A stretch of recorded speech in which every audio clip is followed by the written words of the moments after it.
మనసు బాగా లేకపోతే ఏ పని చక్కగా చేయలేము. అవునంటారా కాదంటారా? ఆమ్లెట్ వేసే విధానమే చూడండి, నాకు ఎట్లా వేస్తున్నాను.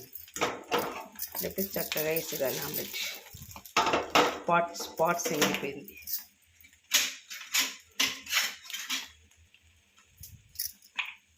పప్పు పక్కలకి ఆమ్లెట్ చాలా బాగుంటుంది.